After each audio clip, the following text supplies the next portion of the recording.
साल 2024 में हरतालिका तीज का व्रत 6 सितंबर 2024 दिन शुक्रवार को है। हरतालिका तीज की पूजा में विभिन्न प्रकार के वस्तुओं का प्रयोग करना आवश्यक होता है, इसलिए पूजा की तैयारी आपको एक दिन पहले अवश्य कर लेनी है। आइए जानते हैं हरतालिका तीज में प्रयोग होने वाली समस्त पूजा सामग्रियों के बारे में। यह आपके पास आवश्यक होनी चाहिए। हरतालिका तीज की पूजा की सामग्री इस प्रकार है। आपको पूजा की सामग्री में सबसे पहले सुहाग की सामग्री एकत्रित कर ले। सुहाग की सामग्री में बिंदी, सिंदूर, कुमकुम, बिछिया, काजल, चूड़ी, कंघी, महावर आदि चीजें शामिल होती है। इन्हें आप माता गौरी को पूजा के दौरान अर्पित करेंगी। और शिव जी के लिए आप जनेऊ रखें और शिव जी को जो जो चीजें चढ़ती हैं जैसे पंचामृत, दही, दूध, घी, शहद, चीनी, इन सब चीजों से भोले बाबा का श्रृंगार होता है, वो आपके पास होनी चाहिए। और गणेश जी की पूजा के लिए दूर्वा, चंदन, कुमकुम ये आप सबको समर्पित कीजिए। जैसे नंदी बाबा हैं उन्हें भी जनेऊ समर्पित कीजिए, भोले बाबा को भी समर्पित कीजिए, कार्तिकेय जी को भी समर्पित कीजिए।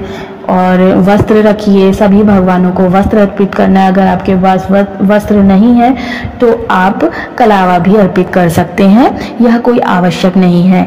और जो जो चीज़ें आपको माता पार्वती को चढ़ानी हो, अगर आपने कोई जेवर खरीदा हो तो उसे भी पूजा के दौरान समर्पित करना है।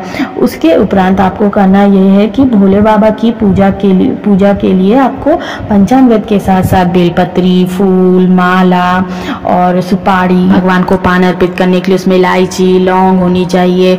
और चौकी पे बिछाने के लिए कपड़ा, गंगा जल, धूप, दीप, अक्षत, तुलसी की मंजरियाँ और मंडप सजाने के लिए केले के पत्ते, तुलसी के पेड़ ये आप मंडप के अगल बगल रख सकते हैं। अगर पेड़ ना हो तो आप उसकी पत्तियाँ केले के पत्ते को लगाकर मंडप सजा सकते हैं। उसके बाद भगवान शिव की मूर्ति बनाने के लिए, भगवान शिव परिवार की मूर्ति बनाने के लिए आपको काली मिट्टी या चिकनी मिट्टी जो आती है वो ले सकते हैं, या फिर आप बाजार से जाकर खरीद सकते हैं। शिव परिवार की मूर्तियाँ बाजार में बहुत आसानी से मिल जाएंगी, आप वहाँ पर जाकर भी खरीद सकते। और माता पार्वती को चढ़ाने के लिए अगर आप कोई साड़ी लाए हो तो साड़ी चढ़ा दीजिए, सूट हो तो सूट चढ़ा दीजिए, बहुत ही अच्छा होता है।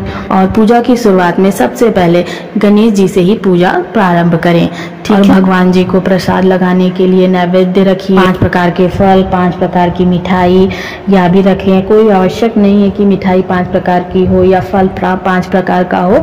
अगर आपके पास नहीं है तो कोई बात नहीं, एक ही एक चढ़ा सकते हैं। भोले बाबा का श्रृंगार करने के लिए 2-3 तरह के गुलाल रखिए, अबरक रखिए, बहुत ही सुंदर लगता है भगवान के ऊपर गुलाल और अबरक से पूजा करने पर भगवान भोलेनाथ बहुत ही प्यारे लगते हैं। बस यही सब तैयारी करनी है, कोई इसमें बहुत ज़्यादा मतलब ये नहीं है कि आपको सब आराम से मिल जाएगा, आपके घर में होगा। अभिषेक करने के लिए आपको विशेष तौर पर पंचामृत, बेलपत्री, फूल, फल ये अवश्य रखने चाहिए।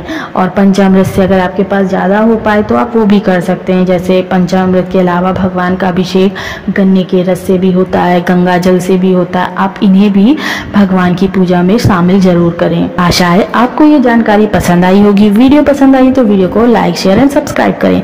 जय श्री कृष्ण।